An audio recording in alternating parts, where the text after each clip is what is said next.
ये चंदन की पूरे गांव के चंदन की लत काट दो। लो लो उठ जाओ, लो काटो।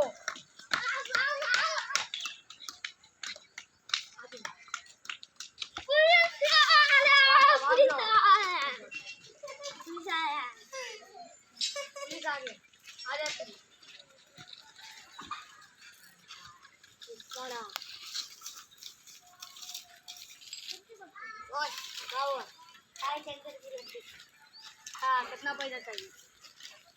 10 लाख 20 लाख। अरे मेरे मालिक से पैसा ले लिया।